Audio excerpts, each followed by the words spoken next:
little experiment with bowl tea. So we received a box in the mail a while ago, probably a month ago, from Global TeaHive, which came with this tea, which is Elevation. It's a black tea from old growth trees. Not entirely sure how old they are, but the history behind this tea is really interesting. We'll get into that a little bit later. And it also came with this super awesome magazine, which is genuinely super awesome. I'm not saying that because I'm like, you know, they paid us to do this, because they definitely didn't. They didn't. But it is a really awesome magazine. Basically, it's just covering the history about this tea, lots of information about this tea, which is apparently they do every month. So they do like a tea every month, and they describe, you know, go into depth about the tea. They talk about this week's or this month's magazine is about side handle pots, so they go into like the history behind side handle pots, and which kind of like goes into the history of tea in itself. I mean, it's really, really high quality stuff. The paper is made really high quality. Like the images, just, you know, there's like artwork in here and such. It's really high quality. It's a lot of cool stuff. A lot of interesting information. They have their own YouTube channel, which I highly recommend, because they have some of like the best. Yeah, it's really good quality video. Yeah, and like for sure. Yeah, it's really educational, I feel like. Yeah, it's very calm, very what's the word? I want to say like practical. It's very. It's not like, you know, you're not watching it to be entertained. You're watching that's what I mean by educational. Yeah, for sure. But it is still really good quality, you know. I feel like that's what really, you know, it sets it keeps apart. you know, engaged. Yeah, in the video. they've got multiple cameras, so, you know, there's up close shots of the tea, and it's all kinds of good stuff. So definitely check those guys out. Yeah. But what we're doing today is we're gonna go ahead and drink this tea called Elevation. They recommend that we use bowl tea method, which we have not done before.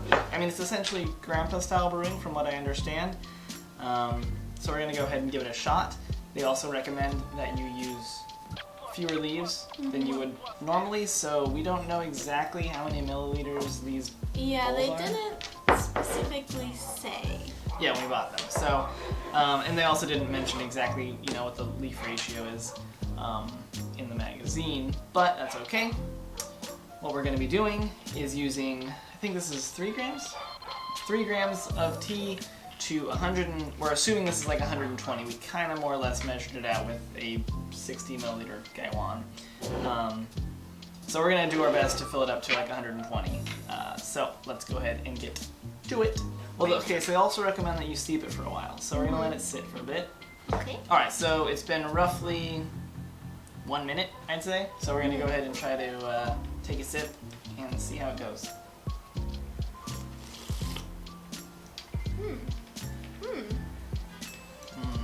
So we have had this tea before, and it didn't last very long. It also wasn't a very strong black tea, but we did flash brew it. I'm feeling like it's really like, almost like spicy. Yeah, I'm getting like a peppery kind of like. Yeah, peppery, you know. I mean, just a lot of warm spices. Yeah, you're saying that it didn't last very long last time we tried it, and that's true. But I think that we also really enjoyed like the first one, 2 or 3 steepings were like super good, and then it just quickly went it had like this like intense like milk taste, like just like just a cream, like almost like a whipping cream taste or fresh milk. I'm kind of getting that. Like it's in the aftertaste. But it's very spicy. It's pretty coating. Like it's a really nice liqueur, if you will. I want to say floral as well, but like in a sense of like a fruitiness, like a. Yeah, it's got a like little a blossom sort of floraliness going on there. That's good. And this whole bowl tea thing is pretty fun too. This is something they haven't tried. I think it's going a little smoother than the grandpa style. Like I expected to be drinking a lot more of the leaves than I am. Yeah, I think it's the fact that the bowl's wider. Yeah, like when you tip it, the leaves have a place to sit, and the water has a place to like fall out. Wow. Okay, so the bottom half, or the last couple of drinks, of this that were very strong, really like fragrant. Yeah, you can't really mix it up. What do you think of the tea itself, though? Delicious, right? Yeah, I really like it. The thing that really surprised me about this tea with brewing in a gaiwan and flash brewing it was that it really didn't last long. That's probably just the case why in some teas. yeah, it's probably why it's like in certain teas, like it's best brewed in a certain way, you know. I think it's so fun brewing it in this cup. Yeah, you can really just watch it unfurl and all that stuff. Yeah. All right, so let's go ahead.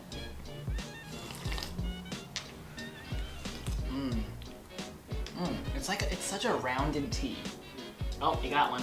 Yeah, it did. It tasted like cinnamon. Because you ate it, of course.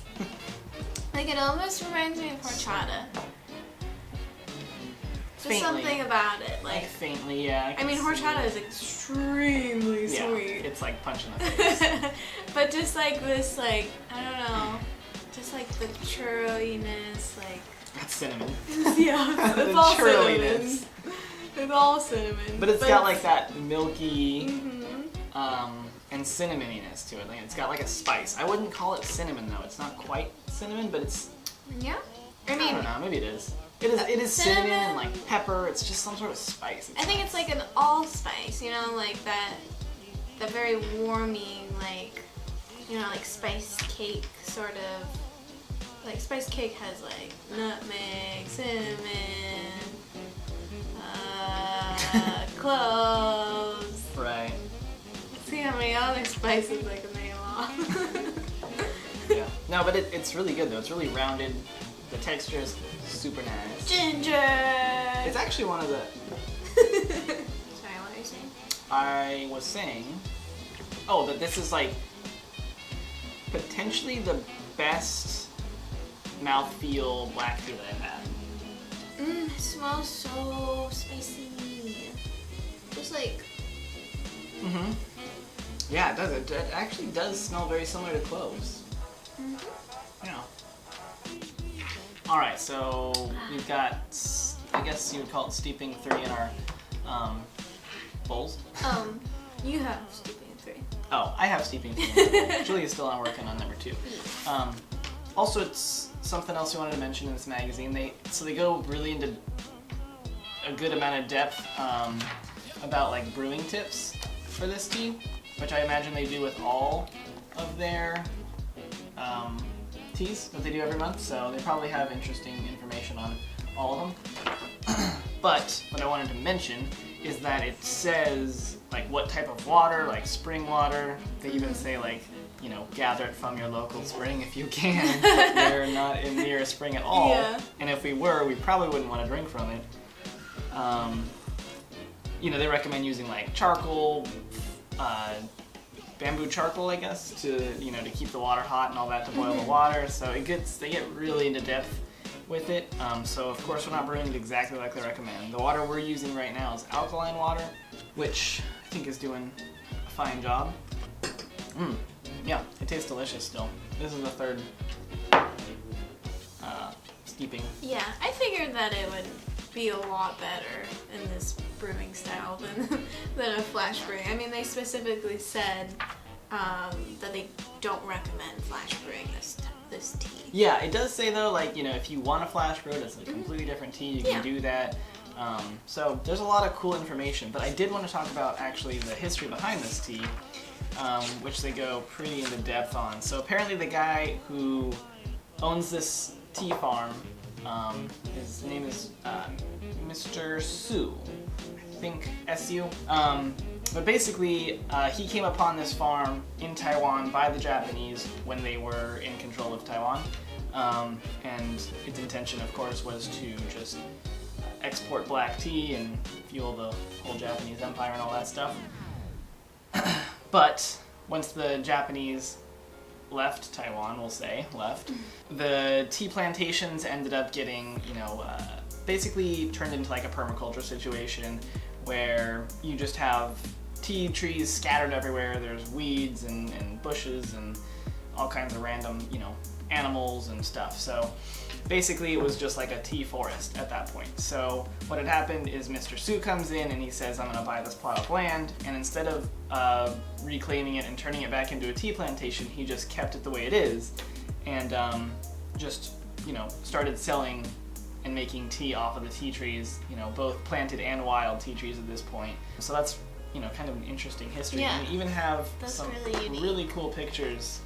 Like this is what I believe this is like the tea farm itself in the magazine, which is super cool. So there's pictures of all the tea bushes and tea trees and such. It's really cool stuff. So, oh, and also their magazines are all on their website for free. So definitely check those out because it's really good info. So Yeah, it's kind of like pretty unique. So much backstory about a tea and tea company. so sweet. You don't really get that when you order tea. The leaves are totally whole. Yeah, they're big leaves. And they're pretty big, yeah. Not super mint. Let's see if I can grab one out of this hot ass soup, but they're pretty big. can you see that? Like some leaves are teeny tiny. So that's a pretty I feel like that's like, good-sized one. yeah, that one's a pretty whole. The majority of them are whole. But like, look at that long one. Yeah, you've got some big leaves in here. Yeah. The liquor is like a nice. I think it's like pretty like gold. It's not quite so red and amber ruby. Right. Yeah. It's like a gold kind of. It's like a gold leaning towards orange, though. Yeah, you can kind of tell a little bit better in my bowl because it is Less. This color. less brown. I like doing this. It's pretty fun. I probably will do this more often. Yeah. Since I just I have. really like since I got jigging. these bowls. In these bowls, yeah, they're really fun. Yep. Remember, kids, always experiment with tea. Otherwise, you might get bored of it. Yeah, that's true. That's true. I mean, like, if you have, you don't want to, unless you just keep emptying your wallet on new teas. I think that's the Experiment fun with the stuff you thing got. about it, that there is a lot of brewing methods. Like, you can be really lazy about it and like, make really quick tea, and like that does have its benefits, but then it's like, ooh, like I want to get really scientific about it and like doing that, or like sun brewing tea, which is not always recommended, but I know that my mom brews. I kind of grew up with my mom always making sun tea, and so it's like kind of a nice memory. But That's very cute. Definitely check out their magazines. Definitely check out their YouTube channel. I think to buy their tea, you kind of have to be part of this whole subscription thing, which is up to you to do. Yeah. I think that it'd probably be worth it, though. To be honest, you're not necessarily getting, like if we were to pay, I think the minimum donation is something like $20 a month, and this is what you would have got, from what I understand, which would just, be, I think this was probably 20 grams of tea, maybe 25, and a really nice magazine. If you've got that money, totally do it. If you don't, then maybe this isn't exactly what you're looking for. But I highly recommend trying to get your hands on some of this tea because it is actually really delicious. So even if you're doing it for, just once, just 1 month, because you can do like a monthly subscription thing or you can do an annual subscription thing, then do so. Okay, so to recap everything, I think we're pretty much finished up here, but the notes that we're getting from this tea, the like cinnamon, milky, horchata-like substance. And then the mouthfeel is like super nice. So it's really coating. The tea itself is like super rounded. I think that's actually one of my favorite parts about it. It's just like this nice. it's also really delicate black tea. It's easy to drink. It's easy to Yeah, swallow. and it's like actually really surprising doing it in like a sort of grandpa style brewing because it never became, that like Bitter, bitter sour. or like that sour. Yeah, you get a lot of sourness from black tea. I think when you oversteep it, that didn't happen here. Yeah, and that's really good. And yeah, no sourness, none of that ness. But I think we're done here. Okay, cool. So if you guys like the video, give it a thumbs up. If you want to see more of our videos, we would love it if you hit subscribe. And if you have tasted any Global Tea Hut teas, or have like a favorite magazine that I should totally read about, let us know in the comments below. Yeah, just let us know what you guys think of TeaHive, because they kind of came to us. We didn't really go to them, you know? Yeah, it was like an Instagram thing, and I think they're just sending out, stuff to try to get their name out a little more. Saying, just on Instagram, hey, you want some samples of stuff? And yeah, of course we said yes, and I regret nothing. Yeah, it's just like, I feel like this company is like easy to respect because like they do things really well done. Yeah, their whole, I don't even think we've mentioned their whole, mission, from what I understand, is essentially just to outreach tea, like to give the world good tea, which sounds cheesy as hell, but it's to, uphold tradition, which is why they recommend you do bull tea, because it's a very traditional method, and that's why they have this magazine, because it has a lot of history behind it, or not behind it, but within it. Right.